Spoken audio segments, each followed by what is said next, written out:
तो देखिए, अब यहाँ तीन चार टर्म्स लिखी हुई है, पहले उनको वैसे हमने डिस्कस की हुई है, पर फिर से देख लेते हैं। Alkanes are hydrocarbons which in which all the linkages of carbon atom are single covalent bond. बात समझ आ गई। सेचुरेटेड हाइड्रोकार्बन समझ आ गया। सेचुरेटेड हाइड्रोकार्बन क्या होता है मिस्टर अथर्व? तो आपको तो अथर्व है आपका नाम? like saturated hydrocarbon bond hydrocarbon है कार्बन इनका जो बॉन्ड है वो सैचुरेटेड। पढ़ाई नहीं कर रहा भाई? आंसर बोलिए। वैसे सैचुरेटेड हाइड्रोकार्बन में सिंगल बॉन्ड रहते हैं और सब फिल्ड रहते हैं। सब फिल है। जैसे सी कार्बन है उसके चारों बहुत बढ़िया। बॉन्ड फिल्ड है। बहुत बढ़िया। अब इसमें यार जगह ही नहीं है किसी की और बैठने की, सिंगल बॉन्ड है। हम्म। बट अगर आपका ये बॉन्ड है, तो बॉन्ड टूट। ये बॉन्ड टूट सकता है। जब ये बॉन्ड टूटेगा, जब ये बॉन्ड टूटेगा तो दो और वैलेंसीज फ्री हो जाएंगी। तो अरे जब एक होगा ना, ये दो दो। जैसे आप क्लोरीन ऐड करना चाहते हैं, जैसे आप C2H6 में क्लोरीन ऐड करना चाहते हैं, या आप C2H4 में क्लोरीन ऐड करना चाहते हैं, तो डिफरेंट बिहेवियर होगा ना। क्योंकि इसमें तो भाई, अगर Cl2 आगे बैठना चाहती है तो यहां से उसको निकालना पड़ेगा। और तुझे कुछ समझ भी आ रहा है, या फेस की सर्जरी करता रहता तो साल में बैठे? करनी तो Cl2 जो है, वो जब C2H6 में ऐड होगा तो कोई जगह ही नहीं है, हाइड्रोजन को निकालना पड़ेगा। ये हाइड्रोजन को निकाल दिया, और Cl का एक Cl यहां बैठेगा प्लस HCl। बट अगर आप यहां समझ रहे हैं, यहां पर जब Cl2 जाएगी तो जगह बनी हुई है, मतलब बन जाएगी। वो जो दो वैलेंसीज हैं, जो डबल बॉन्ड था, वो टूटेगा, सिंगल बॉन्ड रह जाएगा, और यहां पर Cl बैठ सकती है, यहां Cl बैठ सकती है। तो ये जो रिएक्शन है, ये एडिशन रिएक्शन है। ये जो रिएक्शन है, ये सब्सटीट्यूशन रिएक्शन है। खान साहब कोई डाउट है? है। तो अब ये one of the important topics है कि सैचुरेटेड क्या होता है, अनसैचुरेटेड क्या होता है, एडिशन क्या होता है, सब्सटीट्यूशन क्या होता है, ये इंपॉर्टेंट है। अब आप नशा करके बैठे हो और पता ही नहीं, उबासियां ले रहे हो बड़ी बड़ी, खान साहब की तरह लंबी लंबी उबासियां ले रहे हो। यहाँ तक समझ आ गया? सैचुरेट का मतलब में कोई डाउट मिस्टर खान? नहीं सर। CnH2n+2 में डाउट? नहीं सर। बढ़िया सर। सर पैराफिन्स क्या होते हैं? ये देखिए सर, इंग्लिश में लिखा हुआ है यहाँ, paraffin. The hydrocarbons are relatively unreactive under ordinary conditions, so they are called paraffins. Para मतलब लिटिल, एफिनिटी मतलब प्यार। प्यार नहीं करते लोगों से। मिस्टर खान नहीं समझ में आया? समझे सर? जैसे आप ए सोशल हैं, यारी दोस्ती ज्यादा नहीं करते, तो पैराफिन्स भी ऐसे होते हैं। वो बोलते हैं यार छोड़ो, क्या बात करनी है, घर बैठे चाय पियेंगे, पकौड़े खाएंगे। नहीं समझ में आया? समझे सर? और एक बड़ी सिंपल सी बात है सर, कोई भी आपके सामने, एटलीस्ट क्लास 10th में कोई भी आपके सामने रिएक्शन, अथर्व ने बिल्कुल ऑर्गेनिक केमिस्ट्री नहीं पढ़ी, कुछ याद नहीं, बट याद रखिए कि कोई भी हाइड्रोकार्बन होगा, वो ऑक्सीजन के साथ रिएक्शन जब करेगा तो CO2 + H2O तो बनाएगा ही। कंबस्चन इसको बोल दिया जाता है, कंप्लीट कंबस्चन। CO2 और H2O तो बनाएगा ही, इसमें कोई प्रॉब्लम नहीं है। जो प्रॉब्लम आती है वो बैलेंसिंग में आती है। मैं एग्जांपल लेके अभी आपको समझा देता हूँ। ये भी हीट रिएक्शन है, करना है ही है तो, क्योंकि हमने अभी डिस्कस किया, मैं ये सब चीजें अभी प्रॉपर्टीज में ही निपटा देता हूँ। ये देखिए, ये मीथेन है, ये ऑक्सीजन के साथ रिएक्ट करके CO2 + H2O बनाएगा। इथेन है, ऑक्सीजन के साथ रिएक्ट करके CO2 + H2O बनाएगा। मीथेन बनाएगा, इथेन बनाएगा, इथीन बनाएगा, इथाइन बनाएगा, हमेशा CO2 + H2O ही बनाएगा। सिर्फ जो मुसीबत है वो बैलेंसिंग करने की मुसीबत थोड़ी सी आपको झेलनी पड़ेगी। नहीं समझ में आया? समझे सर? और इसको बोला जाता है रिएक्शन ऑफ ऑक्सीजन, इसको बोला जाता है कंप्लीट कंबस्शन। अगर आप यहाँ फिर से, मैं बार बार जो कहता जा रहा हूँ आपको, ये देखिए, ICSE के सिलेबस में वो बात कर रहा है complete combustion of methane and ethane की। इनकम्प्लीट की उसने बात नहीं की है। कंप्लीट कम्बशन की बात कर रहा है, बट आईजीसीएसई में वो इनकम्प्लीट की बात करता है, उसका रिएक्शन थोड़ा सा अलग है, और फिर उसमें वो पॉइजनस हो जाता है और वो ये सब हो जाता है। यहाँ तक कोई डाउट है? ठीक है। अब अथर्व याद कर रहा है कि यार इन इनसफिशिएंट में क्या होगा, फलाना ढिमकाना होगा। अथर्व को कोई जरूरत नहीं ऐसी करने की, वो बात नहीं कर रहा। यहाँ तक कोई डाउट है? अब देखिए, क्योंकि हमने बात कर ली है तो मैं यहीं पर इसी एक्सटेंशन कर लेता हूँ। तो मीथेन जो है, ये देखिए, जब क्लोरीन से रिएक्ट करेगा तो भाई, अगर सीएल अंदर बैठना चाहती है तो उसको ये वाले हाइड्रोजन को निकालना पड़ेगा ना, या किसी भी हाइड्रोजन को निकालना पड़ेगा, तभी तो वो अंदर जाके बैठेगी। और वो जो हाइड्रोजन है वो इस ये वाले सीएल के साथ रिएक्ट करके एचसीएल बना है। नहीं समझ में आया?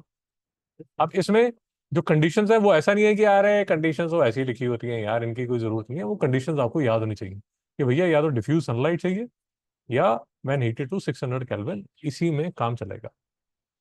मिस्टर जस्ट कोई डाउट है? ओके, इसको बोला जाता है सब्स्टिट्यूशन रिएक्शन। रिएक्शन आगे भी कंटिन्यू आप कर सकते हैं, एक एक करके सारे, एक एक करके सारे मतलब, एक एक करके सारे मतलब एक एक करके सारे जो हाइड्रोजन है वो आप निकाल के सारे क्लोरीन बैठ सकते हैं। ये देखिए, यहाँ पर आते आते सारे हाइड्रोजन को निकाल के हर जगह क्लोरीन बैठ गई, तो ये कार्बन टेट्राक्लोराइड बन गया। नहीं समझ में आ रहा? आंसर यहाँ तो कोई डाउट है? अच्छा। तो अगर आप देखेंगे, इथेन जो है वो भी ऐसे ही रिएक्ट कर रहा है ये Cl2 के साथ।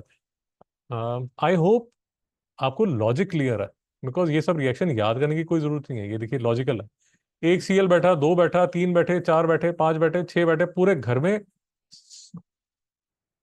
में क्लोरीन बैठ गया। नहीं समझ में आया? बना लो बेटा, कार बना लो, डिजाइनिंग कर लो, आज सब कर लो।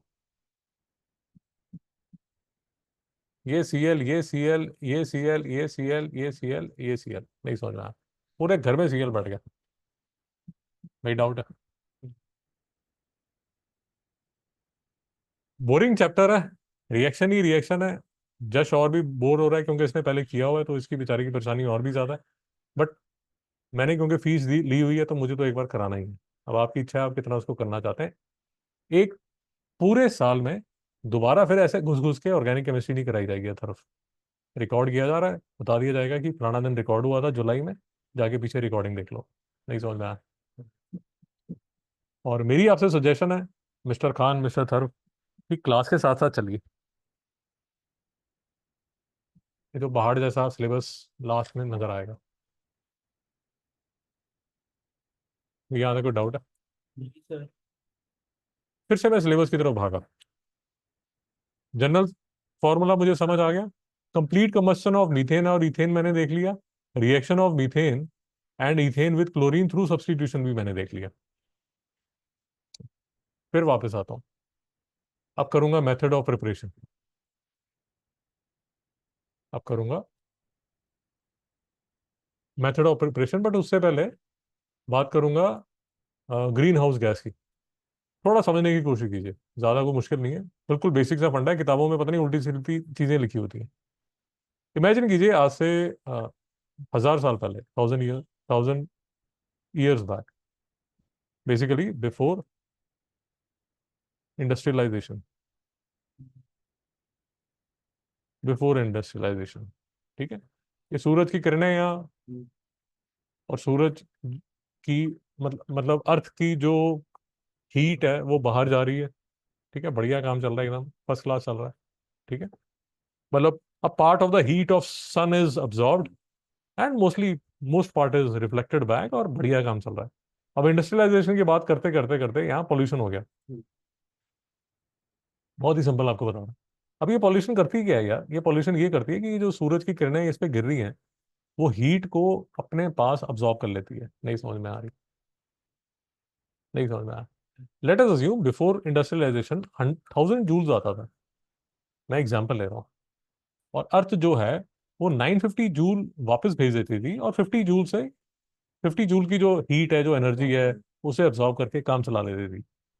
अब प्रॉब्लम क्या हो गया? अब प्रॉब्लम ये हो गया कि जो वापस जाती है वो 800 जूल जाता है, 200 जूल जो है वो अब्जॉर्ब हो रहा है, जो यूजफुल है वो तो 50 जूल है। ये जो 150 जूल ऑफ हीट है, ये कचरा कर रही है। नहीं समझ में आया?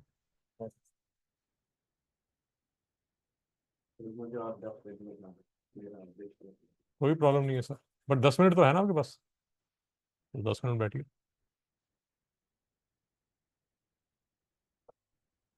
खान साहब, स्पेस में और आप में कितने किलोमीटर का फर्क है?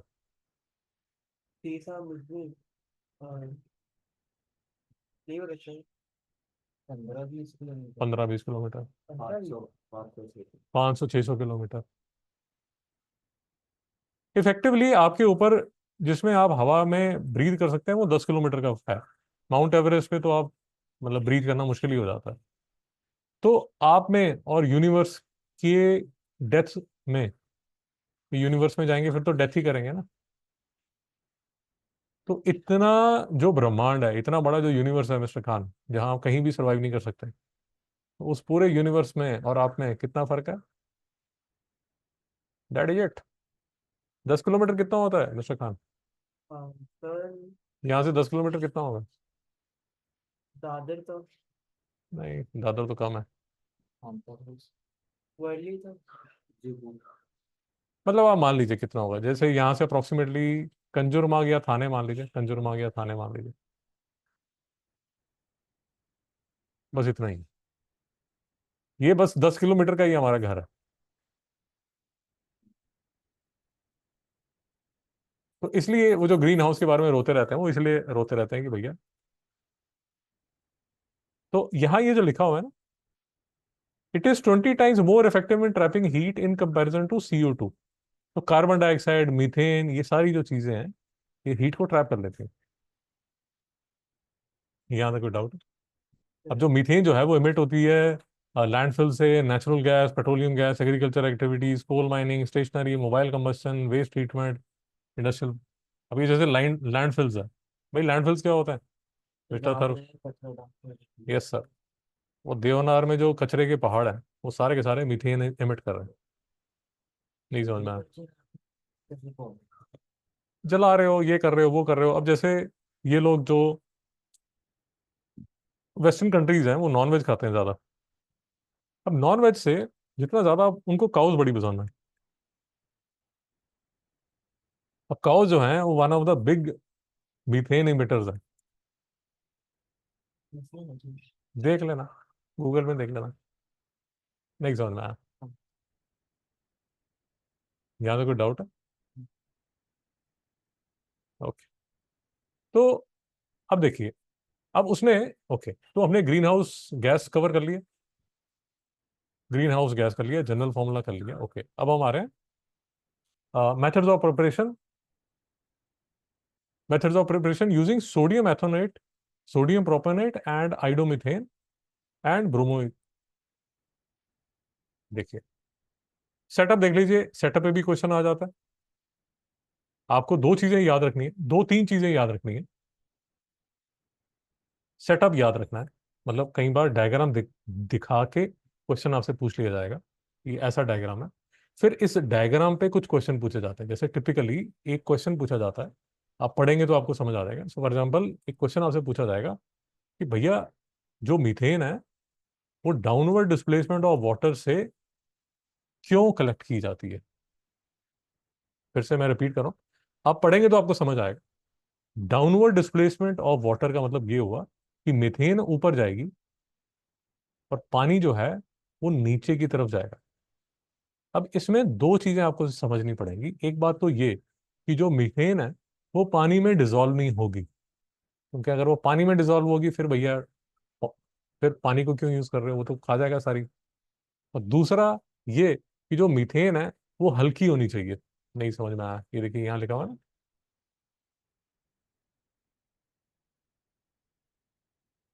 It is negligibly soluble in water, it is sparingly soluble in water. नहीं समझ में आया? Sparingly soluble बहुत कम। यहाँ तक समझ आया? in तो जैसे ICSE में एक बड़ा ट्रेंड है कि जो सेटअप है, सेटअप पे एक दो क्वेश्चन पूछ लेता है।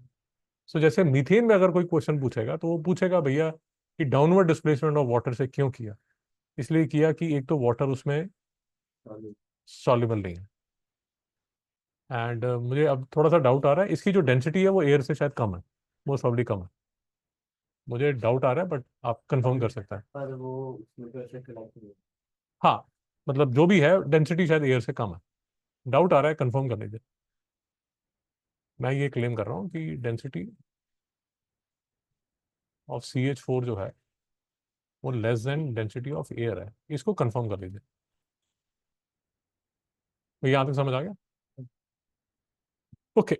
और रिएक्शन जो है वो रिएक्शन यार ऐसा नजर आ रहा है, CH3CONA प्लस NaOH और CaO, ये टेम्परेचर पे ये रिएक्शन बन रहा है। अब एक चीज याद रखिए, थोड़ा एक दो चीजें फिर से समझ लीजिए।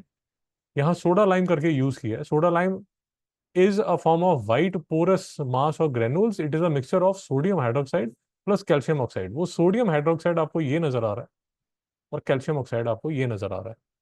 आपके रेफरेंस के लिए ये soda lime is a mixture of sodium hydroxide and calcium oxide is used in जो भी है। तो सोडा लाइम जो होता है mixture of NaOH plus CaO होता है। यहाँ तक समझ आ गया? सोडा। जी, इसको बोलते हैं सोडा लाइम। यहाँ तक कोई डाउट है? भाई बारिश का सीजन है, बारिश ही होगी ऐसे, मतलब सरप्राइज होके क्यों देख रहे हो? जुलाई में बैठे हो यार सारे ऐसे बाहर देख रहे हो, बारिश होगी? ओ माय गॉड, दिसंबर में बारिश होगी? तो 20-25 ये तो चलेगा, फर्स्ट वीक ऑफ अगस्त तक ऐसे आंखें फाड़ फाड़ के देख रहे हो। यहाँ तक समझ आ गया? 5 मिनट और बोरिंग है, बट क्या करें, करना तो है ही। तो सोडियम सोडियम एथोनेट आपने लिया, ये देखिए, ये सोडियम एथोनेट है। ये एक दो दो कार्बन वाला एथ है, और ये मेथ एथ प्रोप 3 कार्बन वाला सोडियम प्रोपियोनेट है। समझ आ गया? उसके बाद एक और मेथड उसने बोला, तो ये तो सोडियम एथोनेट और सोडियम प्रोपेनोएट का होगा। उसके बाद उसने एक और आपको प्रिपरेशन बताया, other methods of preparation of methane and ethane. उसमें वो बोल रहा है कि यार ऐसा करो कि तुम आयोडोमिथेन को लो और उसकी रिडक्शन करा दो नेसेंट हाइड्रोजन से। ये नेसेंट हाइड्रोजन तुम कहां से लेके आओगे? बेसिकली डाइल्यूट HCl और Zn को लोगे, इसका रिएक्शन कराओगे, उससे जो नेसेंट हाइड्रोजन, यार नेसेंट का मतलब ये होता है, ये हाइड्रोजन है ना जी, सिंगल जो अकेली घूम रही होती है। उसी तरह एक नेसेंट ऑक्सीजन भी आपको ऐसा नजर आता है, हाईली रिएक्टिव होता है। ड्रोन को बनाने के लिए। हाईली रिएक्टिव स्पीशीज है, इसको बोलते हैं नेसेंट हाइड्रोजन या नेसेंट ऑक्सीजन। तो ये इसके साथ हाईली रिएक्टिव है, ये इसको निकाल के खुद चिपक जाती है। ये बेसिकली जो हमने अभी एडिशन रिएक्शन किया था, ऑलमोस्ट उसका अपोजिट रिएक्शन है। यहां पर भी ये देखिए, C2H6 के साथ ये Br को रिमूव करके यहाँ अंदर खुद जाके बैठ गई। नहीं समझ में आया? उसके बाद देखिए यहाँ ये कुछ एक दो रिएक्शंस और लिखे हुए हैं, हमें इसको देखने की जरूरत नहीं है, हमारे सिलेबस में नहीं है। ये वुड्स रिएक्शन और ये सब तामझाम हमारे रिएक्शन में नहीं है। उसके बाद फिर से मैं यहाँ पर आया वापस, मैंने देखा ठीक है यार, ये मुझे समझ आ गया, ये मतलब समझ आ गया, मतलब देख लिया मैंने, रट लिया इसको, ये मैंने रट लिया, तो ठीक है, ये सारा मैंने रट लिया, बहुत बढ़िया। बट फिर मैं देखता हूँ कि यहाँ ये भी लिखा हुआ है, uses of methane, ethane, ethene and ethyne. अब मैं इसको स्किप नहीं करना, तभी मैं आपको कह रहा हूँ कि सिलेबस को देख देख के पढ़िए, देख देख के टेक्स्ट बुक को पढ़िए। अब मैं यूजेस पे आया, तो ठीक है यार, जो आसान वाले जो यूजेस हैं वो देख लीजिए। एक तो डोमेस्टिक फ्यूल, मीथेन जो आपके घर में आती है, ये आपके घर में गैस आती है, ये आपके घर में गैस आती है। उसमें हाँ जी, CNG, उसमें जो 97% है वो मीथेन ही है। जो इथेन है वो अराउंड 1% है। तो आपके घर में यही चीजें आती है, नहीं समझना?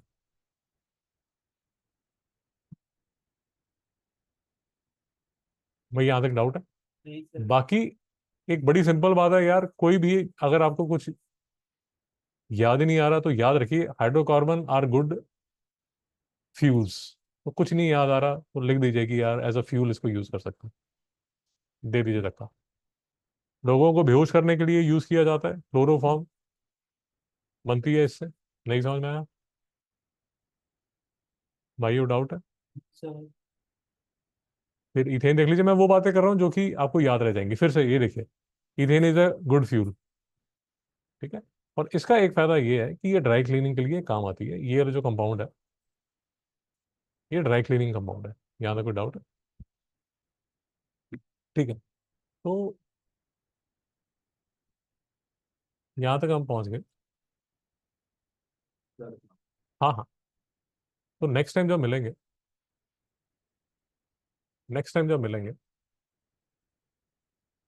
तो एल्कीन, एल्काइन और अल्कोहल एसिड, इसकी जो प्रिपरेशन है, इसके जो रिएक्शंस हैं, जितना भी काम धाम है, वो सारा खत्म कर देंगे लास्ट में। मतलब 2 लेक्चर और लगेंगे, एक लेक्चर ये चलेगा और लास्ट का जो लेक्चर है वो रखेंगे नॉमेनक्लेचर के लिए और आइसोमेरिज्म के लिए। तो 2 लेक्चर और लगने वाले हैं, मतलब नेक्स्ट मंडे तक। बीच में एक क्लास और रखेंगे, वो मैं आपको बता दूंगा कब। क्या सूट करता है आपको? कौन सी क्लास सूट करती है? थर्सडे की सूट करती है?